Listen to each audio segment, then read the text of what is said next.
yet. So I wanted to record this first sentence. Today we have a double session. Oh, just a second. Okay, just a second, because like the picture is a little blurry.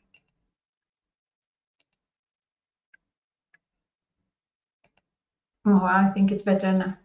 So it's because I was like moving too much, and when you move in front of the camera, then it gets blurry. So I just have to sit still, which is quite difficult. Yes.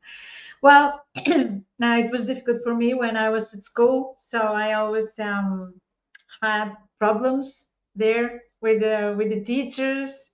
They were complaining because I was moving like too much, and so now that's my punishment now. I have to still start to sit still for hours. So well, today we have a double session. In the first part of our lecture today, we will talk about listening, and in the second part of our lecture today, we will talk about the exam. And I will give you some instructions, guidelines, and well, everything I can do. Hi, Gina del Rosario. So everything I can do to help you with the exam. Okay. So you have I have uploaded a mock exam. Yes, mock exam in Archivos. That's, you click on the section Archivos. I suppose you have been checking there, but click on the section Archivos. So there is there a file that's mock exam. So I will after that talk about the exam, what you should study, and what's the most important part, and how you can prepare the exams. And then tomorrow I will open the forum about the group activity. Okay. So I might publish it today, but it will be available tomorrow. Okay. So please don't say then, oh, why I can't write there, or I can't ask for a group. I might publish it today, but it will be available for you tomorrow. That is the the forum about the group activity. Then, if you wish to, first thing first, you have to activate your student's account. No Gmail, no any other their email on the forum. First, please activate your student's account. That is at at comunidadunir.net. Okay, this is your student's account. So first, make sure that it is active, that you have activated, because some people we start doing the group activity and we have some people just don't know what their account is, they don't know their password, they don't know how to activate it. So of course it will be impossible for them to do the exam, the group activity. And then if you wish to decide or to work with someone special, then you just write the list and you say, I would like to work with and this and this person, and then you add their emails as well. Okay, their email accounts. And if it's two people, so you want to work, for instance, I don't know, like Jairo with Alejandra, so you're two people, so I will of course add two more people, so groups will be about 4 people. Okay. So don't worry if you don't live in the same time zone, because this is not like the group activity is not like well, you are like having video conferences all the time. Okay, you use the chat and you say, okay, that's this my name and I would like to start working one day. And then once you get a group, okay, I will say so in the forum. That is, for instance, if Paula says, I would like to participate to do this activity, and that this is my email. Okay. So at a certain point, I will say, you have been assigned a group or something like this, and you can start working. Okay. So please don't start working before this kind of note. Yes. It's not that you can start working tomorrow with your friends and then it just won't be valid. Okay, so your work won't be valid. Yes, is that clear? It's a good idea to three people is fine with me, Marta, 3 people is fine with me. 2 people is not a group, it's a pair, but 3 people is fine with me. Now make sure that all the people, all the students, all the people are from one of my groups. Okay, this is very important. Because sometimes you have a friend, but they are in a different group, like they have another professor. So before, like writing their names in the chat, so ask them. I hope they know, but who's teaching who's teaching the course? If it's me, then fine. If it's another, I have a colleague who's also teaching the course. That he's teaching. I think I'm teaching 3 groups. He's teaching 2 groups or something like this. So they should belong to my groups. That's very important. Okay, and all communication that if you wish to, of course, talk about your personal issues, so you of course use any channel there, WhatsApp, Messenger, whatever, but everything that you wish to comment, to decide on the task should be in Teams. Okay, you should write it in Teams, because at the end I will check the wall, the wall of the group. Okay, I'll just check the wall to see if everything's fine. And then some people's there sometimes write a message to me. I'm not participating in the conversation. Okay. I usually start the conversation there because for some students it's difficult to start because they don't know where to. It's not difficult either, but they don't know where the chat, like how to start a new topic. So sometimes I just start the chat there, but it doesn't mean that I'm participating in the conversation. It's just for you to keep on working, you know. So it's just to let you know that it's like, okay, I go there, okay. And but it's not because I'm participating in the chat and there. At the end of the activity, I will.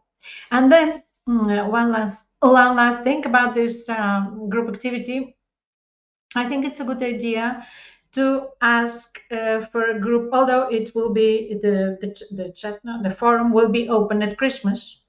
Okay, but I think because there are these Christmas holidays, that's why we will open it a little early this year, because although it will be open for you to ask for a group, um, lots of people, of course, will be like busy at Christmas.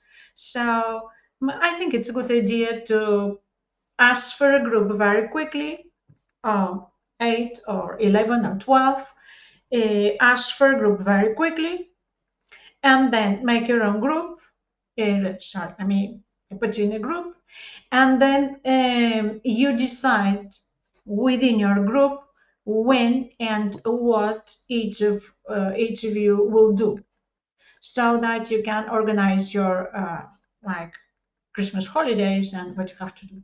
It's like if you have this like next week, 11, 12, 13, then you can meet or talk or get in touch with the other members of the group, and you can say, okay, I'll do this one on the 18 or 19, because then it's very difficult at Christmas to start, you know, like meeting, because we have like family, friends, and holidays and celebrate. So it's very difficult to work on the 26th or 25th, you know. So it's better ask for a group as soon as possible. Okay. Well, that's it about the group activity that I will, you know, like probably post today or tomorrow. Tomorrow at the latest, I hope. Okay, so let's see teaching, listening, and then we'll do them. Uh, but we'll talk about the exam, and so it's. Have you started studying yet? Or not yet? Have you?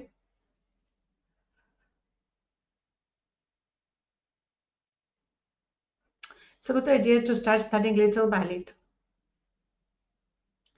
How many exams we have? How many exams? Ah, 5 exams is is quite a lot. So I think it's a good idea to start working because 5 exams is not like easy peasy. um, so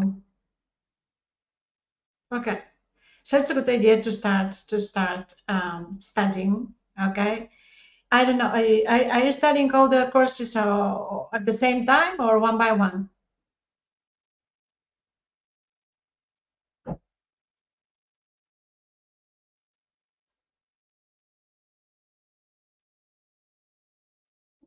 All at the same time. Okay. So that's I mean try to like organize them properly. You are teachers, all of you, so you know how to organize your learning process, so no problem there. But I think it's a good idea to start little by little. Okay, but we are like half, like this is just more or less in the middle. Okay, that's lecture 8, but time runs like and then time flies when you're there. There is okay, doesn't matter. So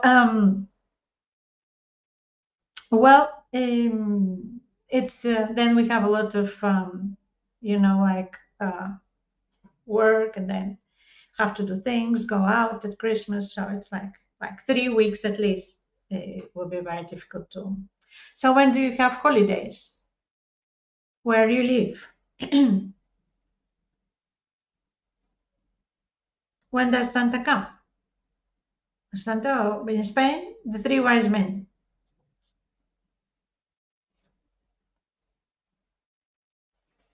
So it seems that the three kings is a wrong expression because in fact they weren't kings, they were wise men.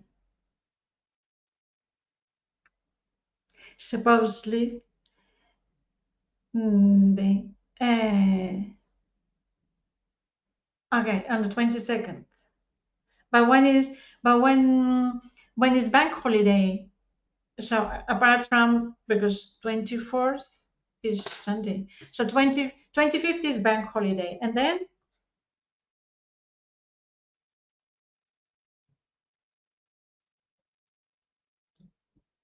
when is 25th, the first and the sixth, and that's all. Okay, so let's see what we can do. Have you prepared your Christmas lesson plan for your students? Ah, it's the 8th. Jairo, well, that's a good idea. You have well, the 8th, who brings the presents? The three wise men or someone else? I'm now marking the. I have like just a few papers left. I'm marking the activities, like the first one. Okay, just a few papers left. Please do not use again and again. Ah, you have on the 24th. Okay. So please do not use the chat. Okay. Please do not use the chat for the activities. That's for out of respect for our work here, for this master's degree, for your own master's degree, and this course and your own work. Okay.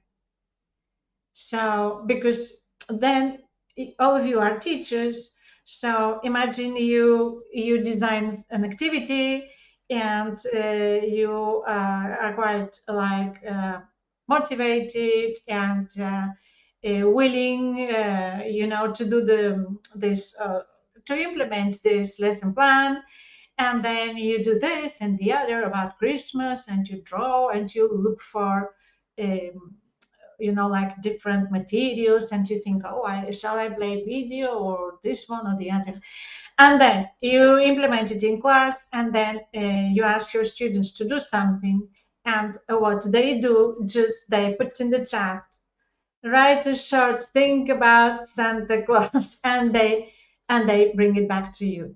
Okay, so you say, oh well, I made an effort, and I wanted to be creative, and I did this, and then look at what I got, like so don't use the similar feeling here.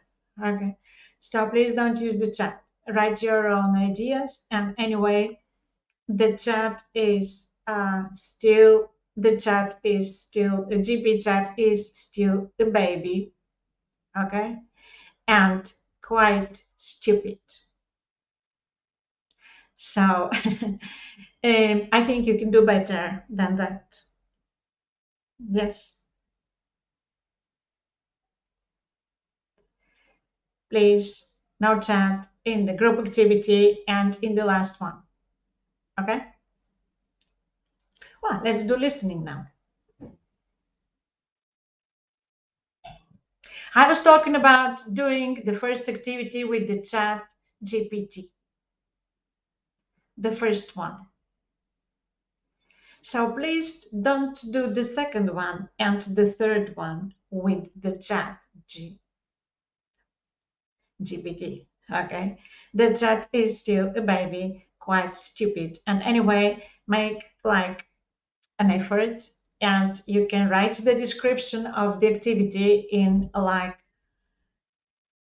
it takes probably like half an hour to write it. Okay, half an hour. So instead of doing the chat, just half an hour. We are teachers, so we should be able to explain a couple of activities, in a clear way, something interesting, something just out of kind of a respect for our own job. Okay, said that. Well, let's see now what we can do with listening. No need, another question I wanted to mention is no need to put everything in a table. Okay, no need.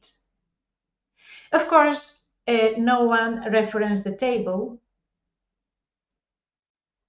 You reference the tables using APA style. Did you reference the tables in the paper? No. Maybe a couple of people reference the tables. So first thing, no need to put everything in a table. Okay? If you do it because you want it to look longer, because, okay, I explain this thing. Same thing for the second and the third activity. Okay, this is the table. Oh, just a second. This is the table.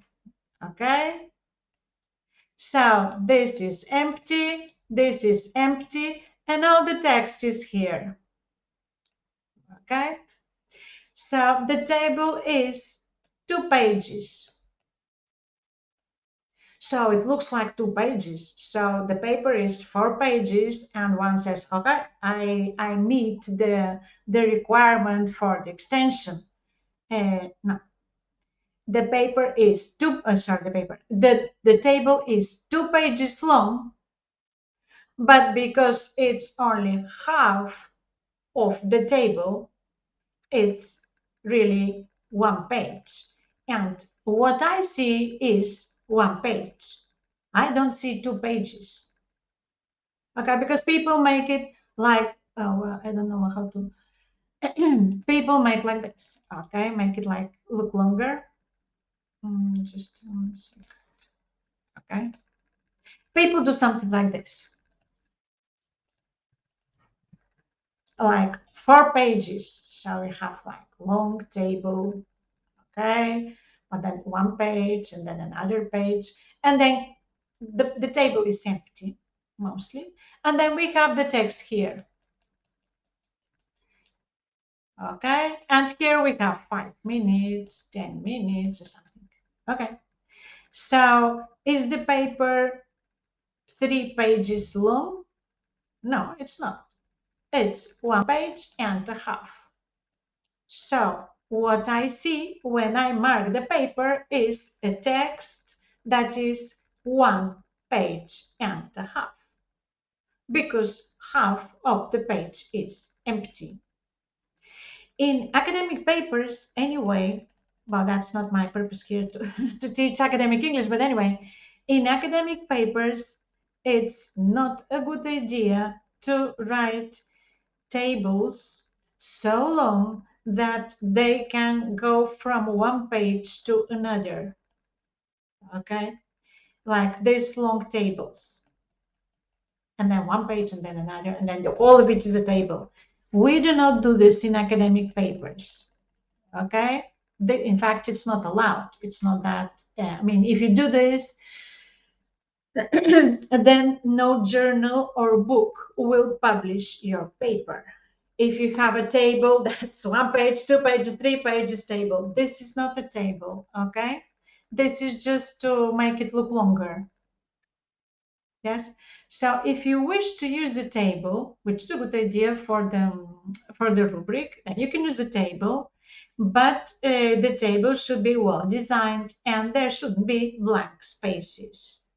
Okay, because blank spaces just don't count for the extension.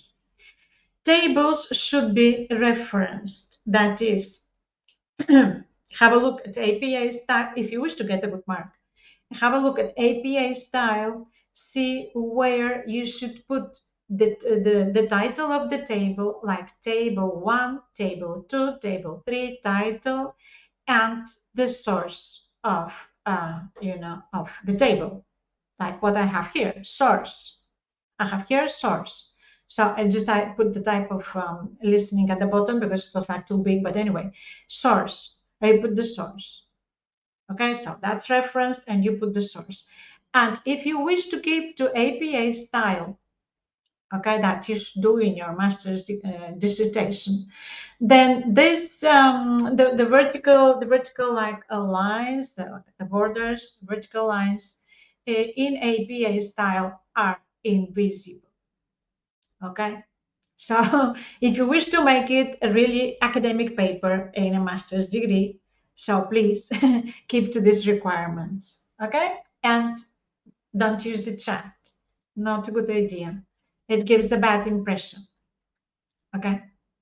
Okay, well, let's see now what we can do with the listening. So we have these different types of listening: academic listening, but also now academic listening is what you're having now, and narrow listening, like students listen repeatedly to oral text on topics of their own choosing at their own pace. So that's quite good, but you should teach them how to do it.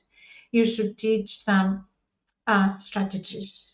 Okay, it's not like you tell them, okay, listen to this 3 times, because they don't know that or where they should pause or how they should. So what they usually do, if you tell them to listen at their own pace, they usually play the recording and just do like, just they don't stop, they don't pause, they don't repeat, they don't do anything. So this is very good. Okay, just a second, I'll put this in. This is very good. Okay, but you should teach them some strategies. You should tell them, okay, every sentence please pause, repeat, and then again, or whatever. Just tell them what to do with the video or with the audio. And this is a little strange. It exists. It's on the lists. That's why we have included it, but it's not very common. It's for special cases, and it's a special approach that uses headsets to special uh, to enhance the sound perception. That's like they are special, and they like get into your brain there in a certain way the sounds. So no need. Now, methodological considerations. Okay. So, well, listening involves lots of different skills, not only listening skill, and of course, all the systems like grammar, vocabulary, all of them. Okay, so let's see, quite difficult. Mostly, listening is limited to listening comprehension. That's why sometimes instead of listening, the the skill is called listening comprehension. Same thing happens with reading. Sometimes instead of reading, the skill is called reading comprehension. Okay, so um, well, that's because usually, and it is still so, both reading and listening are limited, at least in the textbooks that we're using, are limited to comprehension.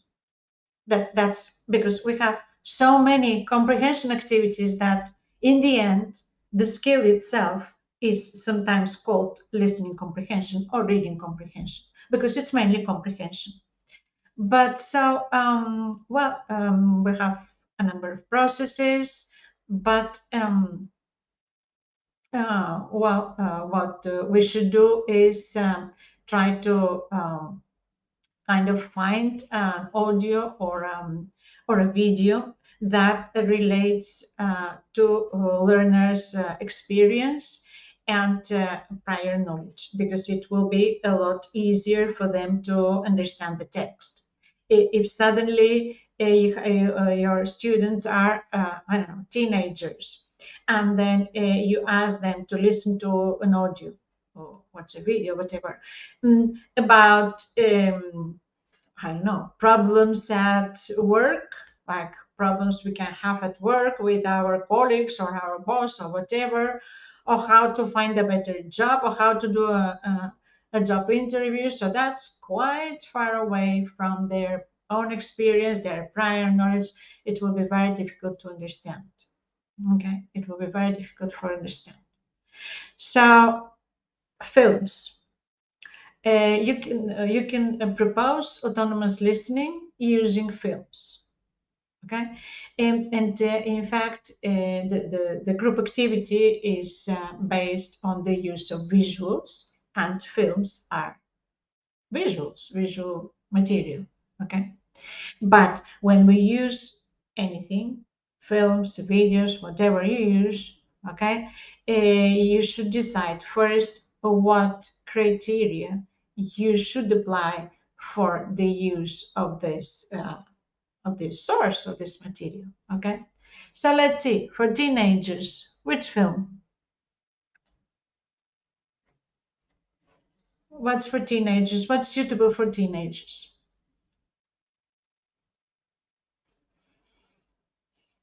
What will you use? Documentaries. So don't limit listening to audios, the audios that you have in the book. Ah, yes. Wednesday is a good idea. They liked it. They liked it. Well, they still like it. Yes, they like it because she's kind of different. Kind of yes, yes, yeah. I think it's a good idea. Stranger Things and Hunger Games are fine because they are like, and you should also be careful. We haven't spoken about it here, but you should also be careful with copyright. Okay, but it's not my, like uh, my objective here to talk about these things. But you should be careful, especially when you write an academic paper and then you say, "Oh, this will be used, and this other they will watch this thing and this other." And then a committee, an assessing committee, can you say, oh well, but these things have copyright, so how will you use this, like take it into account if you have to write something. Not an activity here, but if you have to write an academic paper, send it somewhere, or for your master's dissertation. So the committee can say, okay, well, that's fine, but how will you do it? Because can you use these films for educational purposes? Is it allowed or not allowed? Okay, have to check these things if you want to do something serious in the future, okay, some kind of project or something. Some of these kind of videos can be used for educational purposes, no problem. Okay, so you're not reselling them, just educational purposes, so that's fine. But you'll have to check how it works. Okay, here for the activities, no problem. You just put that you're using Wednesday or Hunger Games or whatever, and it's fine with me. But if you wish to, after that, publish the proposal or send it to the local authority there so they can implement the proposal, then you should be careful with this thing. Okay.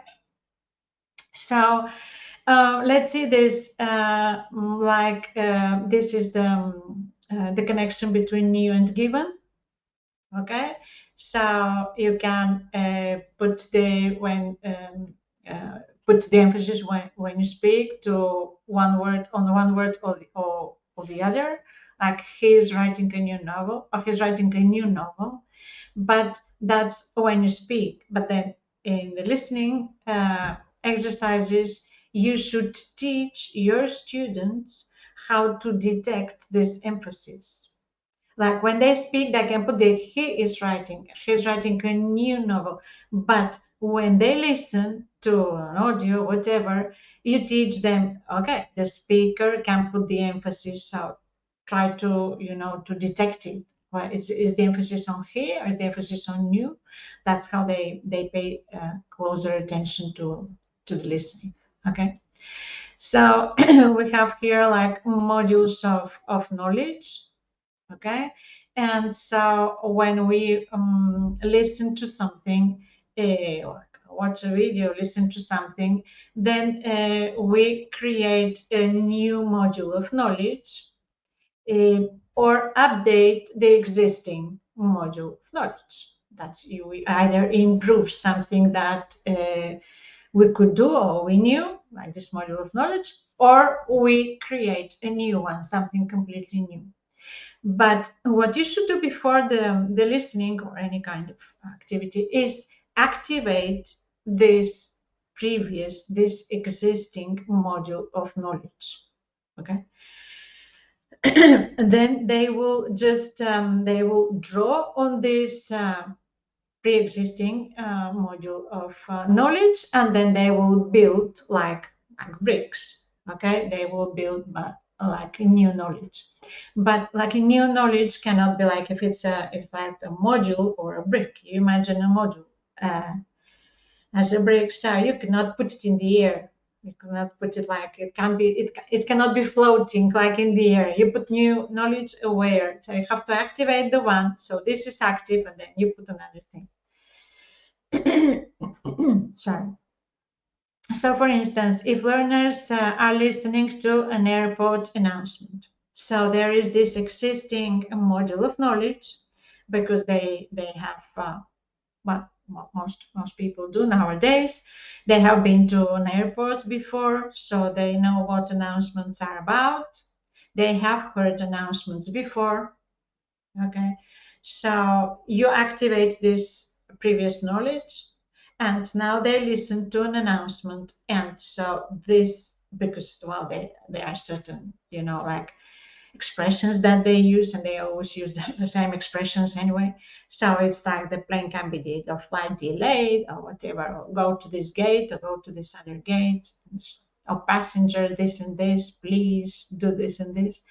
So you activate previous, and then you build new. Okay. Sometimes there is a breakdown in the process, so that's at lower levels quite common. Okay, breakdown, it means that they are listening to a recording, and then if they are like 2 3 words they don't understand, they get stressed, and then what happens next is they get blocked, and there are 3 more sentences, but because they kind of were in shock, so they just didn't hear these 3 sentences. And if they had heard these 3 sentences, they would have understood the previous one.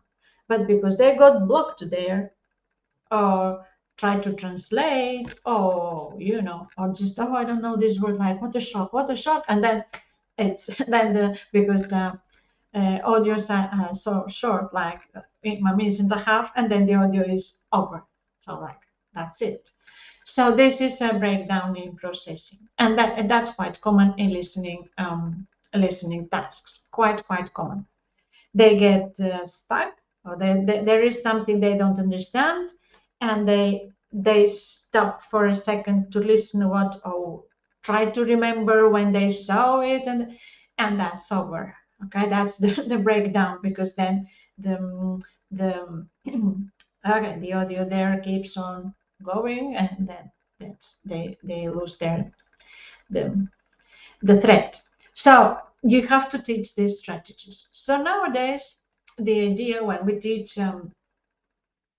English as a foreign language is not so much the quantity, like you listen to 3 4 5 audios, but the quality. And the quality is closely related to different strategies that can help students compensate for whatever, reading, writing, in this case, listening. Okay, so we should, or studying vocabulary also, we should teach them different strategies. So in the past, it was like uh, teachers thought that the more you listen, the better you understand. And so students didn't know much vocabulary. Okay, so they, for instance, know, I don't know what to say, 1,000 words. Okay, they know 1,000 words. And they listen again, and they listen all the time. You're listening and listen. They won't understand the recording better than last month if they still know 1,000 words. Okay, they will understand just the same. Sometimes people say, oh, I get frustrated because I have studied English for I don't know how many years, and I still don't speak English, don't understand. Oh, it might be because you lack vocabulary. Okay, it's not because there is something wrong. Sometimes Spanish speakers here in Spain, I taught in the past adults, they say, oh, I have problem with the I don't hear properly. Oh, I said, no problem, we have all the same like and the same capacity to, but it's because you don't know vocabulary. You don't know vocabulary, and you should know vocabulary very well, not only just so that you can very quickly recognize the word, put them in your head in order. So these are the strategies that you should teach. One of them is skipping. This is the most important one. Okay, so students should learn to skip words and not get stressed because of that. Skipping is when you don't understand a word or 2 or 3 words. So skipping is like keep on going, listening to it. No problem there. No problem. It's difficult. It's easy to tell them, okay, you listen to this text, answer the questions. Nothing new, nothing interesting there. Quite traditional, but teach them to skip. This is difficult. But if they learn to, so mainly when you learn or study a new language, this is the main kind of process, conscious or unconscious, that you should master. That's skipping. It's just because you don't have enough vocabulary at the beginning. So until you have enough vocabulary, you should do the skipping all the time. It's just because you don't know the words. Okay. Approximation, like using different concepts to cover the essence. Filtering, that is, sometimes I ask my students to listen to like a very short, like 3 sentences, okay, and then compress the message. It's interesting because they cannot do it. Even if they understand it, you play 3 sentences, just 3 sentences, okay, and you ask them to compress the message, they cannot, even if they understand it, because they try to remember. This is a different strategy. They try to remember everything, and because they can't remember everything, they remember the first 3 or 4 words of the first sentence, and that's all. Okay, they can't compress, like listen to the 3 sentences and then give me the message like in 1 sentence. It sounds easy, but it's very difficult. Okay, very difficult. Like C1 level might probably do this, but it's difficult for the rest. They just can't. So this is another. It's like another strategy. Then incompletion and substitution. These are the strategies that you should first you should know that they exist, and then you should teach them. And then context is essential for listening comprehension. That's why videos are better for our students than audios. Um, like supposedly most teachers are using videos nowadays because we have internet connection, but I'm not sure about it, because I'm not like an inspector there, so I don't know if they are using videos. But if you can use videos instead of audios for the listening activities, always the video, because the context helps students, like they see the speaker, they see the clothes, the face, the mouth, gestures, they see the context, if it's I don't know, at the airport or in the street, or I don't know, in a kindergarten. So people can see the context and setting, so it helps them understand the message. Because they are saying something and you don't understand the word if it's an audio, but then if you watch a video, you say, this word is this because I can see it there on the screen. So try to always video, always. It's a pity because some books have textbooks. I mean, have more videos than others, but textbooks, still mostly have audios, and that doesn't help. Like it doesn't help. So videos. So what's the difference between a successful listener and a not so successful listener? That is this one. Okay. Successful listeners use a wide variety of strategies and combine them.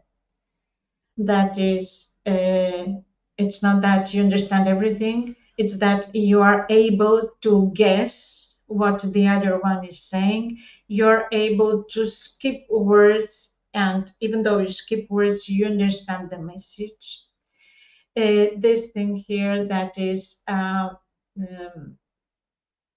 filtering, compressing the message. That's the second one. That is, you listen to something and you get the general idea. This compressing, you can repeat it. And also, you can use and understand metacognitive strategies. Okay, so less proficient students, especially adults, rely on translation. That is, they listen to, they read, that's fine. They translate it there in their try to do so in their head, because it's slower. The pace is slower. But when they listen, it's kind of impossible. They get stressed, they get stuck, and there is this breakdown because they don't have enough time to translate it. So this is another. Anyone teaching adults here? Yes. it's very difficult to improve their reading. Well, young adults is different, but adults is, if you're teaching people who are 40, 50, it's very difficult, because they got this kind of process in a wrong way from the beginning. So there is no way they can stop translating. That's this translation thing is so deep inside that they cannot stop translating. And unless they translate it into Spanish, they cannot read or listen to or say something. So that's what I wanted to say. If you teach beginners or children, okay, if you teach beginners or you teach children, it's very important for you not to let them translate and not to use translation. So those of you who are teaching beginners or children, it's a great responsibility on your shoulders. No translation, no translation, no Spanish, no translation. Because once, when they are either beginners or children, once they start translating and relate on translation, which is very easy when it's lower level, okay, this is a glass, es un vaso, okay, a flashcard, no flashcard. So once they start translating, then the same students come to my classes in the past when I was teaching, or to Paula's classes, and then it's impossible. They get frustrated. It's bad for them. First, they get frustrated. Lots of accumulated frustration there with adults studying English. They get frustrated, teachers get frustrated, it's a lot of work, and they translate and translate and translate. So this responsibility for those of you who teach children and beginners. No translation, no Spanish. Okay, so of course, this is what we were talking about and what we are talking about today. Explicit strategy instructions. So you teach strategies explicitly and then ask students to apply them and ask students to reflect on what happened and then apply them again. So it's not just listen and answer the questions and reflect on your ideas and share them, like this expression that I've been, like reading for some time now. Reflect on their ideas and share them with their friends. No, that's not clear. So you teach strategies, explain how you teach the strategies. Then what's the video, the audio you do, and how they use this strategy or this other strategy. And once they use the strategy, what happens next? Do you check if they have used it properly? Do you check if there is improvement or what? Okay. Stress and intonation. So you study stress and intonation in systems, don't you? You study stress and intonation in the other course, that's systems.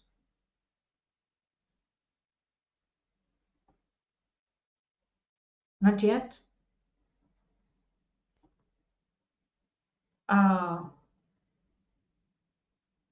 So what are you studying at the moment?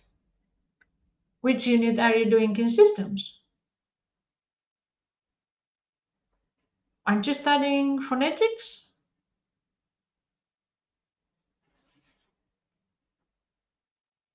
You're still studying vocabulary. Okay, fine. So you will study there phonetics. So that's why we have these two courses. First of all, you should know how stress and intonation work. Okay, but most important in English, rhythm, stress, rhythm, and intonation. These three things. Okay, the most important for our students speaking English properly and understanding. What's more important is understanding. If they don't know how stress works, how intonation works, and how rhythm works in English, Okay, if you don't teach rhythm, then it will be difficult for them to understand, and native speakers will not understand them. Okay, that's two ways. So these three are the most important things in English when you teach pronunciation. Not so much like different sounds, because different sounds are not such a big problem, except for the schwa. The rest are not such a big problem. So, I mean, Spanish speakers of English can pronounce T or th or thing, so no problem there. But the problem for Spanish speaker is this one, because in Spanish, each and every word is stressed. Like in Spanish, each like this thing, and this is stressed, and this, and this, and this is all of them are stressed in Spanish. Like explicit instruction is not. Young learners might not have the cognitive maturity to activate and combine. So that's how they read, a little faster or slower, but that's how they read in English, like one by one, because they don't know stress and rhythm, sentence stress and rhythm. Okay. Or teach the rhythm. And then what's lexical segmentation? That is recognizing a word in connected speech. That's very difficult for adults. Okay, that's very difficult for adults. That's why you should teach a rhythm. This thing is related to rhythm. If you teach them that in English, for instance, we make these groups like, I don't know, they tend to transfer like one group native cues to the foreign language. So if you teach them that you make these groups, sure, this is for the sake of rhythm in English, then you teach them that like prepositions are weak, like you will never say to the foreign language, you will say to use schwa most of the time. That's this schwa. I can't remember. Just so when sounds are weak, you will usually use schwa. Okay, this schwa. So I have to teach this thing, and then this will, okay, this will be pronounced. This will be pronounced as one. So it's also, you teach them that, I don't know if I have an example here, but when words, for instance, a word ends in S or any other consonant and starts with the same consonant, then we'll probably pronounce only one, like one S. Like if I put this one and this one together with same, so what they will hear is words, and they will hear aim. Like they will think that it's this thing, aim, aim. Because I'm not saying this one, but you should teach this connected speech. So this is lexical segmentation. You should teach them all these rules, like in English. Lexical transfer occurs where two words have the same origin, like school and square. That's easy, and that's how we get false friends. Visuals. We spoke about it, so I'm not repeating it. It's about using not only flashcards. Try something different. Videos, posters, mind maps, other different storylines, different graphic organizers, but visuals. Okay. We have two types of visuals. We have situation visuals and content visuals. So situation visuals provide information about the participants, about the setting. You have the participants, you have a man and a woman. So these are the participants. You see that they are the same age, and this is a married couple. Okay, so this helps you understand they are at home. Okay, and the play, they are very rich. That's very elegant, everything. So this setting and participants helps you or your students understand this visual helps them understand the listening, the text. Okay, but not just flashcards, because flashcards is like it's the very basics. Of flashcards, you can usually there is like one object on the flashcard, like this is a pen, a flashcard of a pen. Oh, and then a flashcard of a cat. Okay, so but this is like a little more interesting. Okay, these are situational visuals, and these are content visuals. Okay, content visuals relate to the text material. That is, if you are talking about this, like a house with gables, or and so you can, show like, but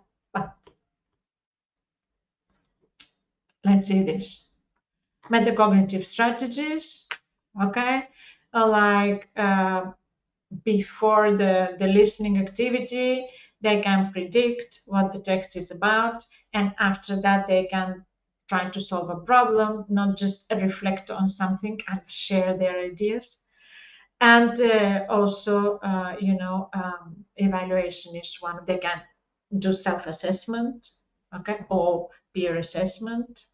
So these are other strategies. Okay, like self-assessment is a good idea, especially for teenagers, young adults. So, okay, activities and tasks.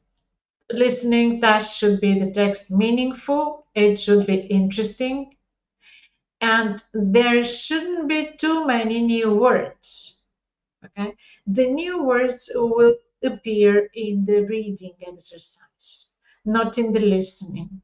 So the listening exercise or activity should contain a less new vocabulary. Okay, so of course there will be some new words, but not many new words and not difficult understanding. So what about the input? If they can understand the input and think about this, okay, especially for the group activity. Yes, how stress free is the context and all the activity itself. Is it stressful or stress free? Because listening is so hard for them that they really get stressed, and that's why listening activities are between 1 and 2 minutes and a half, because they are stressful. This is the reason why they are so short. But if you make them stress free, then they can listen for 10 minutes or even more, or watch part of a video or something. So have to think of this in your next activity, like using visuals. How are stress and anxiety being controlled? What will you do to help them with stress and anxiety? Will you do something special or just listen and answer the questions? Okay. Then there is also, but we don't have enough time to talk about it. But if you are interested in this topic, there are lots of studies, okay, on stress and anxiety in the context of studying a foreign language. I don't know why, but not many. There are not many courses about this, and not many people talk about it. But there are some studies. So if you are interested, and we just like don't take into account the stress they undergo they're submit to. Okay, so yes, it's very important. And most people just because you know what, because when we sometimes in the activities, I see some people saying students will read a simple text. Or we'll write a simple text. Okay, it might be simple for you, but not simple for them. And if it's simple for them, then the level is not correct, the level of the difficulty. So it's not simple or difficult. It should be the correct level. But if you try to find a study or studies about how to relieve stress and anxiety in listening activity in general, but in listening, especially in listening activity, then you will see great improvements in your classroom if you are interested. There again, for everything else, there are special strategies. Okay, special strategies, but you should know them and use them. Okay, let's see if we can. So you have to be speech acts. What speech acts you include, like questions or commands. This is also very important. The density. If there is a lot of new information there, so the vocabulary is fine, but there is a lot of new information about climate change or outer space or something about the stock exchange. Okay, so it's like a lot of information. So that's another factor to take into account. Okay, just a second. If I can,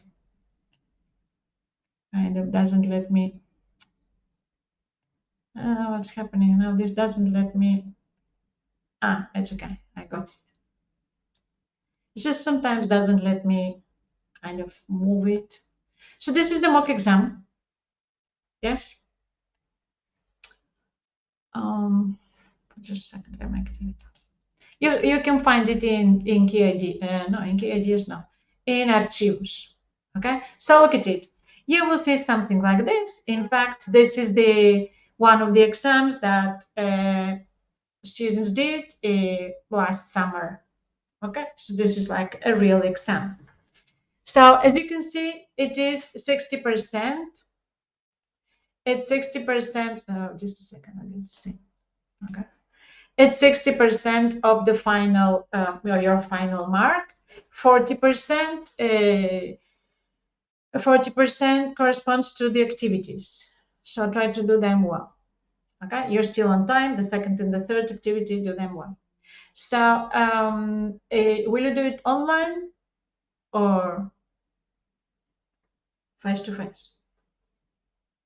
Online. So your mentors will give you instructions about online exams. So if you do it in like face to face, so you have to write all your date, like name and so on each page. But if you do it online, then they will like explain the procedure. Okay, but this does not. It's not for the professor to explain the procedure. Is for the mentor. What I can say is, please make sure everything works well, like from the technical point of view. Okay, because sometimes some people can have technical problems, but then some people can have technical problems. Some people like simulate technical problems in order to try to kind of copy. So we just don't know who's who. We don't know. So make sure that technical issues are fine. If you have to do it somewhere else with better internet connection or whatever, but take all these technical things into account. Okay. And they will give you, I suppose, the mentors, or you have it somewhere, a list of what is forbidden in online exams. What's forbidden? So it's a list. This is forbidden. You cannot do this. You cannot do the other. So please don't do these things because it will be just a zero. Okay, a zero. So we have in this exam, we have two sections. One of them is short answer questions. That's and the other one is a long answer questions. That's a practical case. Okay, let's see what we have. Okay, So this is 5 points altogether. That's the maximum. That's the first part.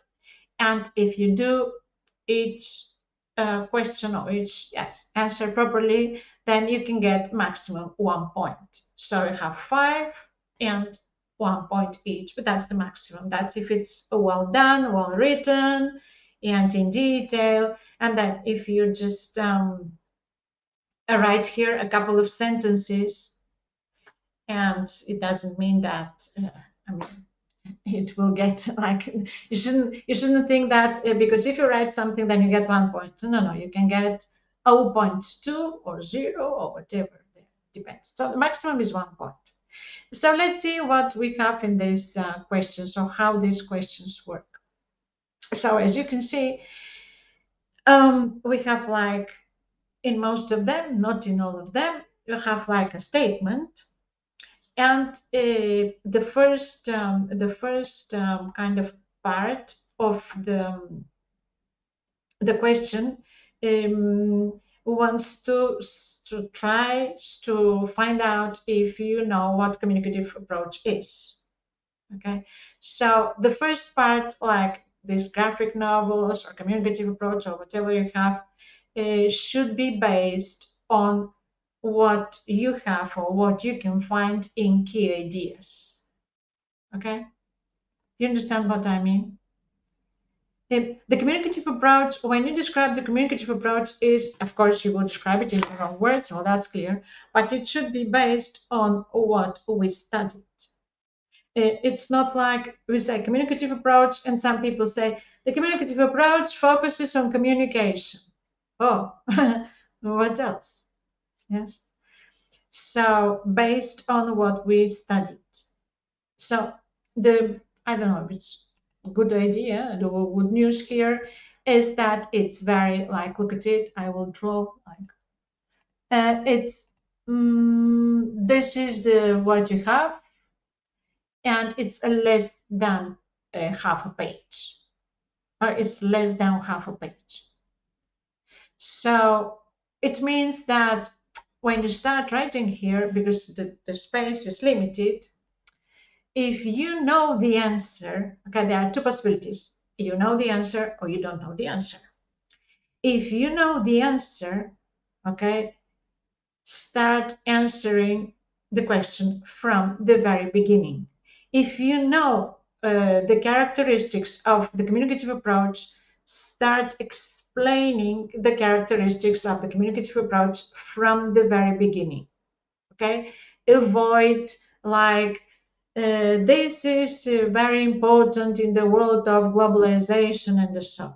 Okay, because if you start like with general introduction, like about life in general, then you have like a written like 2 lines, and then you have to explain the rest in less space.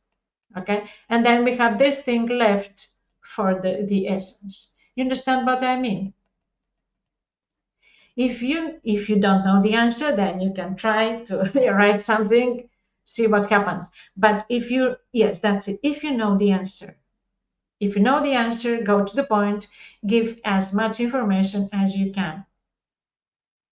Yes, that's this is the idea, because if you like start talking in general, I might think that you don't know the answer.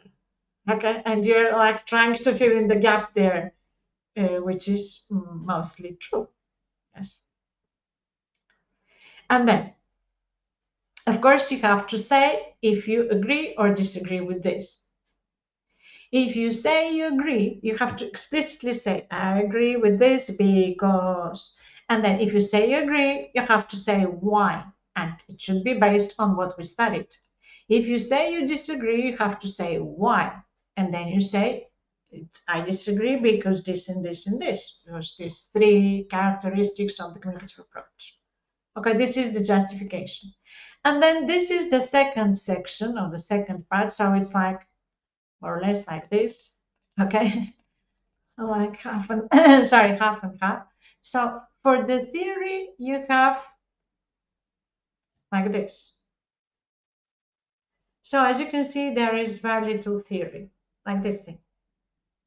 That's why you should, if you want to get 1 point, the theory should like to the point. Okay, I agree, because the characteristics or the features of the communicative approach are this, this, and this. But if you say, I agree because communicative approach is about communication. No, it just doesn't count. And then in this second part, okay, you provide examples. So, but not examples in general about life. No, your examples should be communicative approach and interaction. So you provide an example. You say, this is this because in this case, this is an activity or an exercise or a task when communicative approach is adopted because this and this, and it focuses on interaction because in this case, students do this or this other thing. Okay, you understand how it goes? It's like half and half, more or less. It's not so like strict one. So if we see this one, just a second. Oh, just a second. Okay, look at this. Graphic novels cannot be used as a scaffolding tool. We haven't studied this topic yet. This is the topic about multimodal text, so you cannot answer, I suppose, this question yet. But to answer this question, you should know what graphic novels are, of course, and what scaffolding is. That's you should know exactly what scaffolding is and what graphic novels are.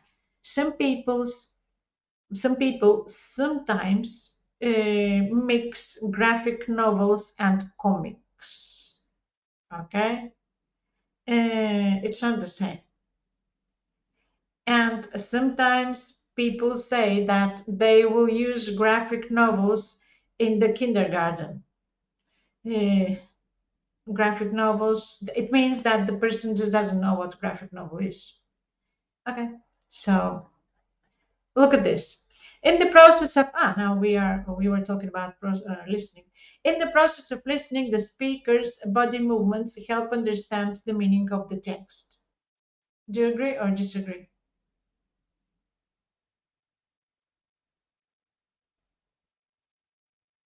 What do you think? You think this is easy? Question 3 is easy or difficult or? Yeah, but you have to say why, and you will have to use. It's easy. It's easy. No, I don't. I find the exam easy. So as you can see, the exam is not designed for you to like to do something special and so. But yes, well, this one can be included. Not it's not. But you have to use the term because there is the terminology about I'm not going back to the because we don't have enough time. But if you check our key ideas, a unit about listening, there is a special term there that is context, and that's what we were seeing today, and so okay. So you have to relate it. The explanation there should be related, always related to what we have studied. Sometimes it's obvious, okay, like this one. It's obvious, even if you, I mean, even if you like stop people in the street and ask them this question, they will probably guess the correct answer. But it's not the correct answer here. Is no problem here. The question is how you relate this to what we studied. Which section exactly we studied this kind of thing? Body language and gestures, facial expressions, and all these things. Okay. So this is another one. Reading involves guessing. What do you think? Agree or disagree?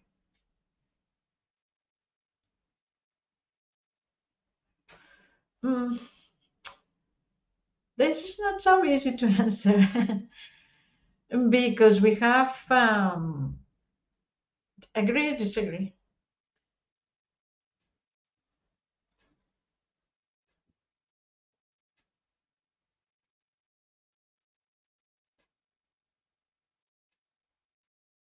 It says provide relevant examples if necessary, but it is always necessary to provide example or an example. Paula, it's not about comprehension. It's guessing. It's guessing where information, where important information is. It's guessing. So finding is not guessing. Guessing is different. So some types of reading, and you'll have to see which types of reading, okay, involve guessing, but not all of them. For instance, if you do bottom up, okay, bottom up with young learners or children, primary school, and the text is very short, it does not involve any guessing. If where important information is, if they have to read 3 sentences, then there is no guessing there. They just read it word by word, try to understand it. So reading involves guessing, but when that's this in different models, different types of reading. Top down model, yes, top down involves guessing, but not always. Okay. For instance, if you have to read an academic paper, this is what type of reading is that?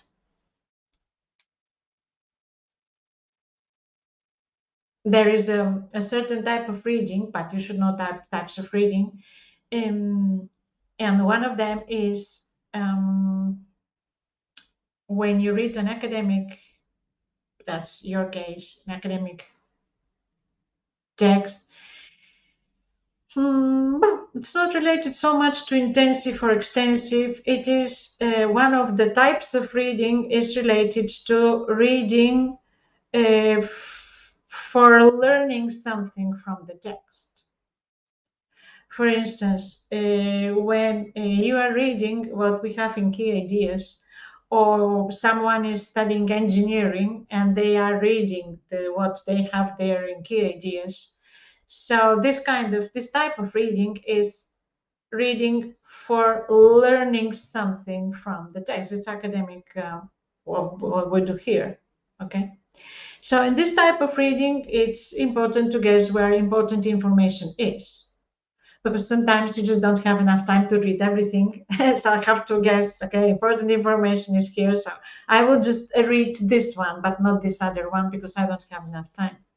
So be careful, it's for certain types of reading. Is it easier for large? We haven't studied this one. Okay, we'll study this one at the at the end.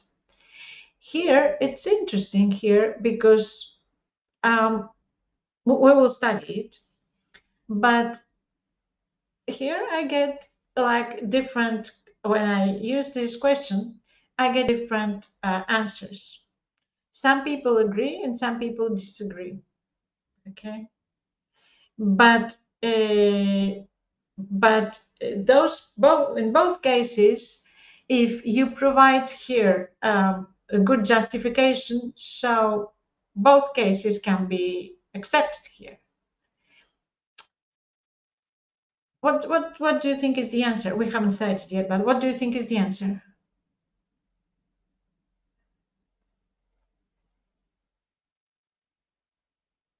Is it easier for, like, you have a large group of students? Is easier or more difficult to meet the syllabus requirements? We will study it, not yet, but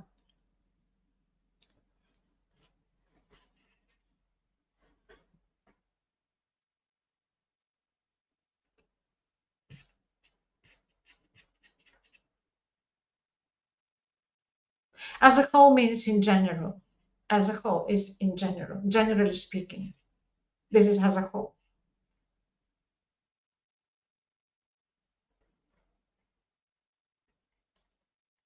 It's more difficult, of course, because you have greater variety and you have multi. If the class is a large class, so you will like 100% have a multi-level group.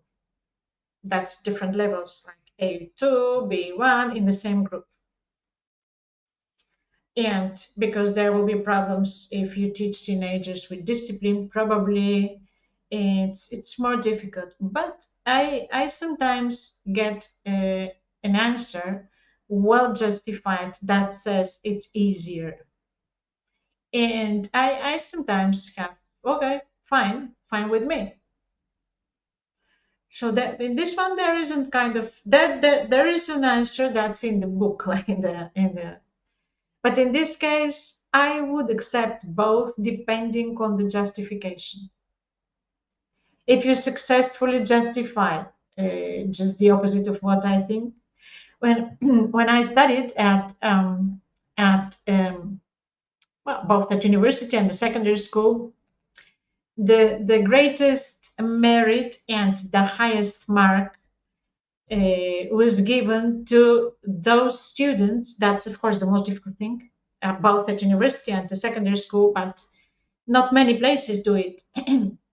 So because both at university and at school, my teachers wanted to develop critical thinking. So the greatest, highest mark was given to the person who kind of um, offered different, sometimes the opposite opinion to what the teacher thinks. Okay, so the teacher says something, and you get up and you say the opposite, different or the opposite, completely opposite thing.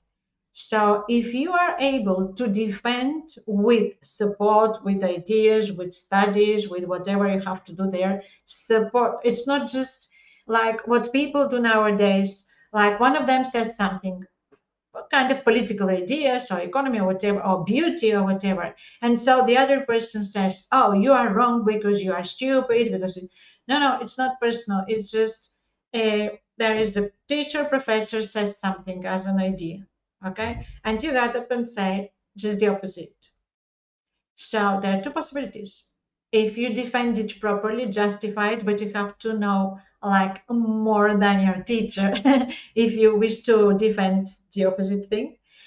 If you are successful in defending just the opposite or a different thing, then you get a high mark. You get a 10, excellent 10. But the other possibility is you fail. You get a 0. Okay, because you were like, oh, very brave, but you didn't know. You just said something that's different or the opposite, but you couldn't defend it.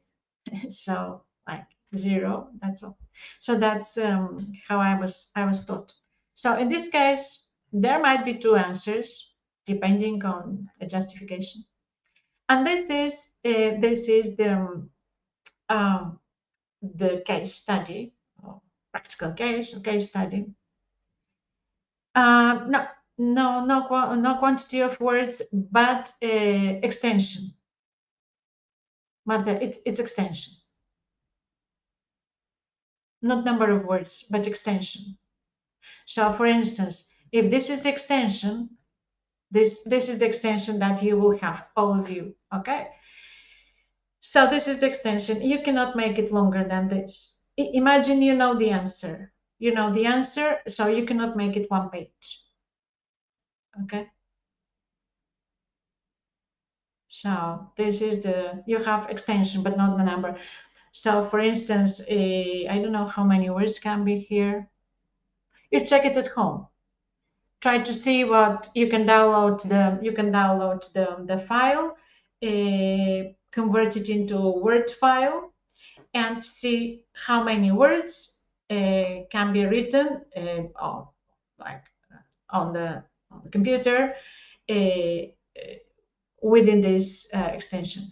And if you write them by hand, then it depends on your handwriting. You write big, big, big, like handwriting letters, and some people like very small, or it depends on the handwriting. But it's the extension is this is the extension. You cannot change it. Here the extension is you have in this case we have two questions. That's two options. But in the exam you might have three, which is even better for you. Okay, so you might we are thinking about it. So you might have three options, either two or three options. So what you have here is this section here. Okay, is the same, more or less, the same section that you have in your activities. Okay, this is the same thing. So design lesson plan and define the following elements. So it's exactly the same thing. You have to include all the sections. You cannot skip them or change the order, or first describe the objectives and then the group and then the competencies and then skip the contents and then this is the order: objectives, competencies and skills, contents, materials, activities. This is the order. Keep to the order. First thing is the group. This is the group. This is given. Okay. You can say, if you choose this group, you can say a little more about the student. But the age group is established. So you either choose this one or this one. We might include a third option. Okay. You have two pages, like one page, two pages. That's a long thing. Okay. So it might, the first part can take like maybe less than 1 hour, the first part, and the second part might take an hour and something, an hour and a quarter or something. So answer in the space provided. That's all. You cannot make it longer. So describe the activities, sequencing, timing, and grouping. 1 hour. Okay, it's 1 hour. It's not 2 hours or 3 hours. It's half an hour. It's 1 hour. Okay. So what you should do is choose one, the one you like. Okay, and look at this. The first one says, focus on reading aimed at searching for information needed for writing. So this is a specific type of reading.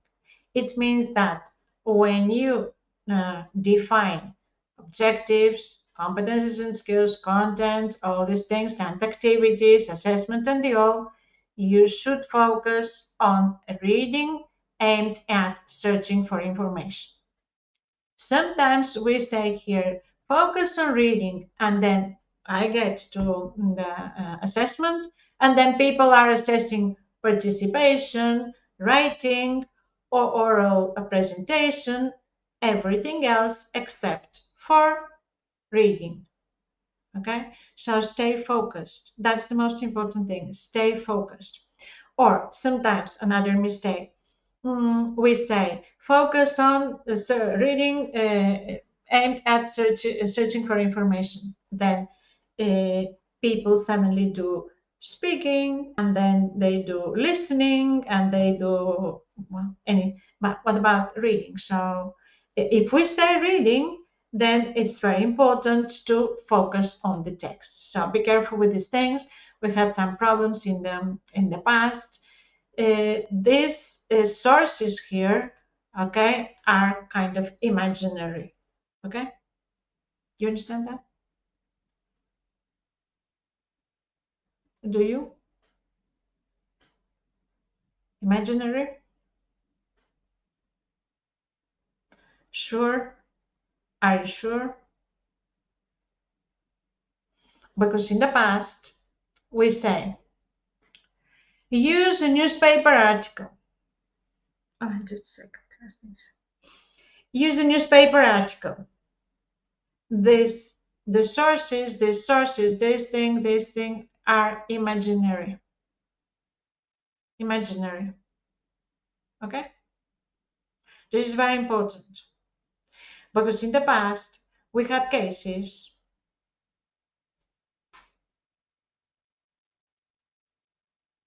imaginary, yes.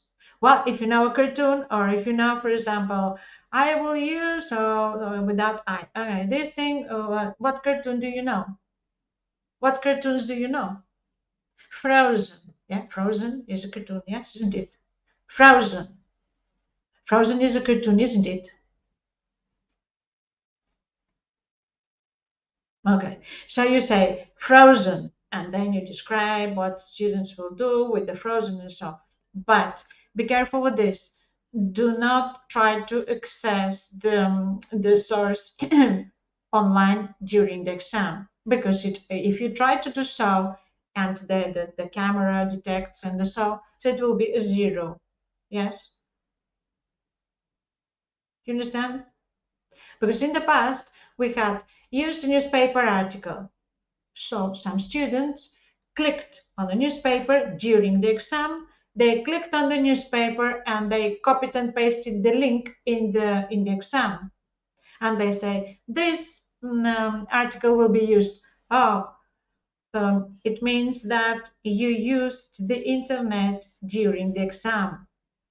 If you use the internet or check any other website that you have, it's a zero. You understand it?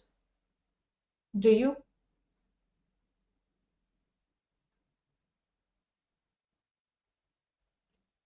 Okay, I hope so. So you say, for instance, cartoon, you say the cartoon Frozen or whatever, Lion King or whatever will be used in this and this way. You say, but you don't try to access. If it says a block, it says the block. So you say, this is the block. Okay, imaginary, imaginary. It's a block about beauty. That's it. Very important.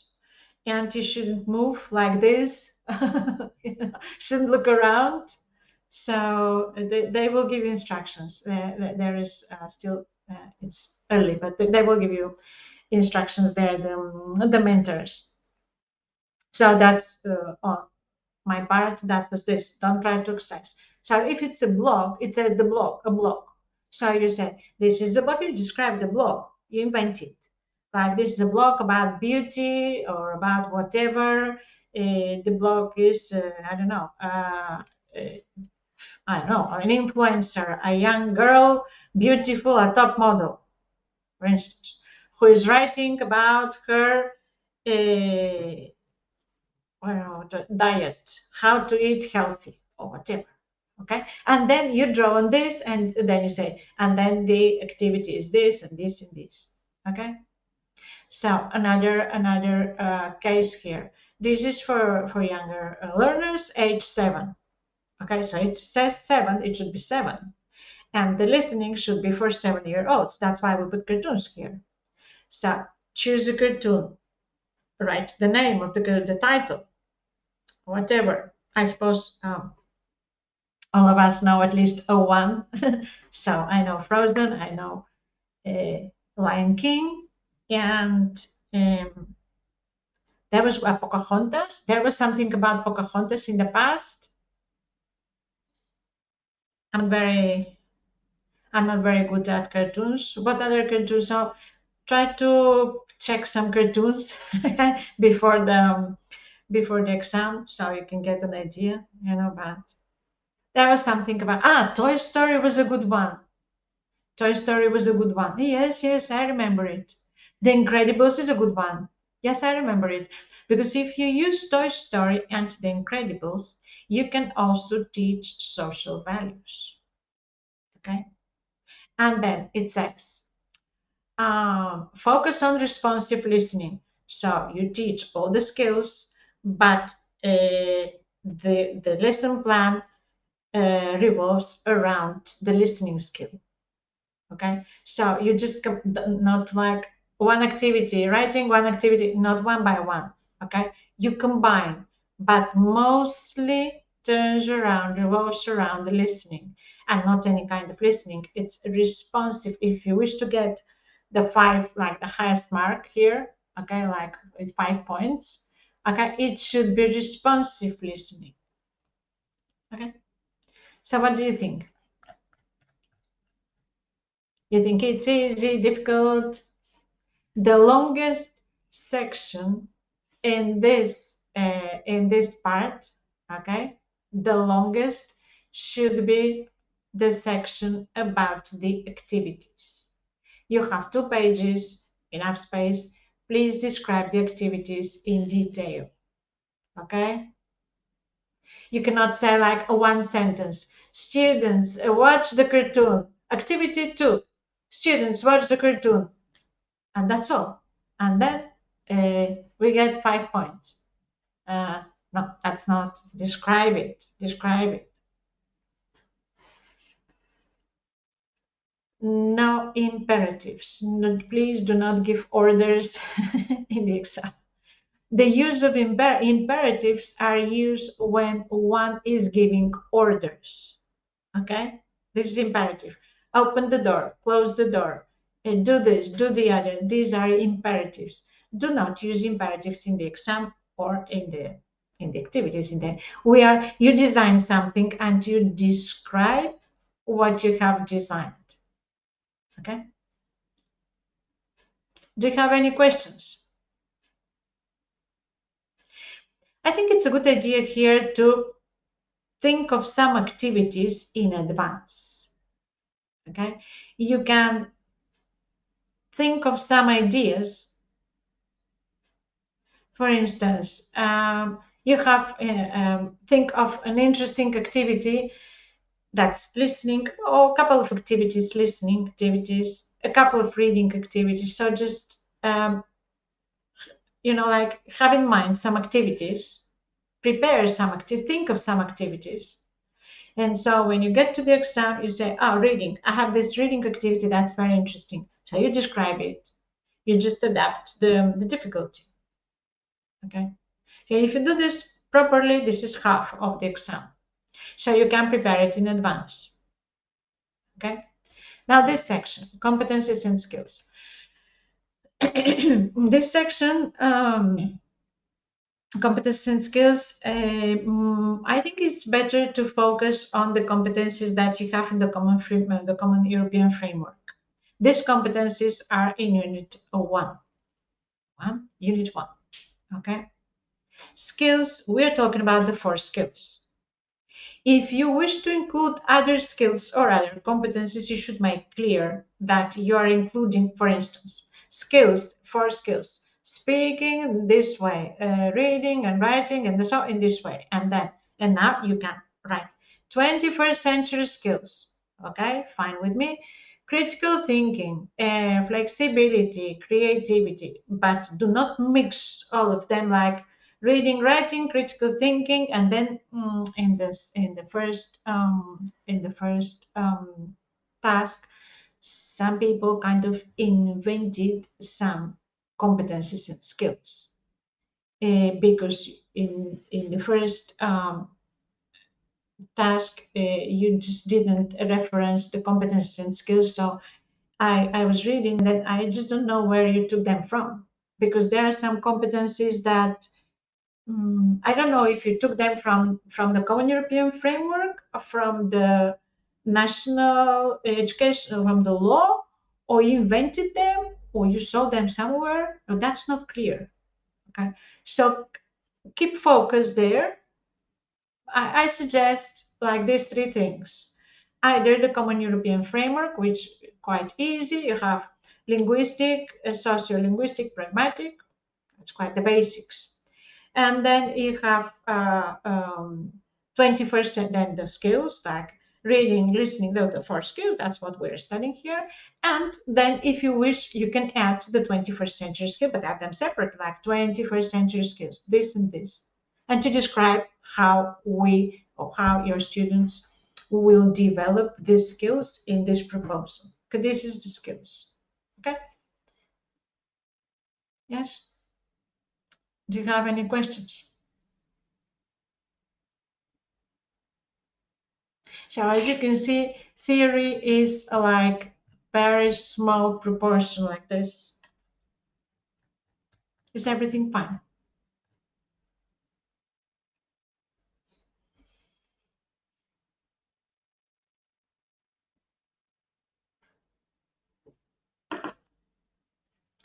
It's also a good idea to try to do well the activities that are left, the group activity and the last one, the last assignment.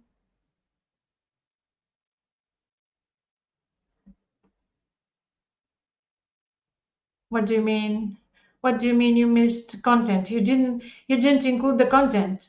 Ah, content usually include here the section. You cannot miss a section. Like all the sections should be.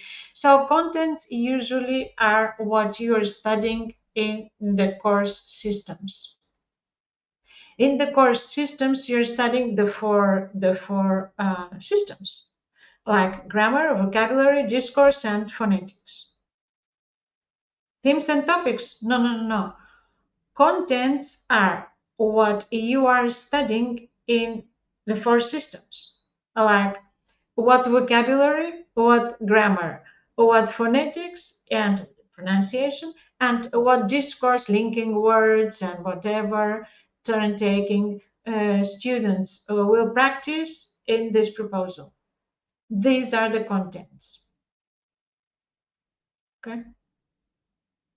The topic is a different thing. The topic is at the beginning, you say topic, topic. The topic and the theme is the same. Okay. And the topic is whatever you wish to do with this thing. For example, using blog.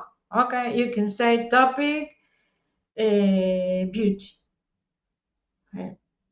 Today I saw something on the internet and I don't remember the exact words, but it was something like most people worry more about uh, how they look than about what they do, something like this. I paraphrased it a little.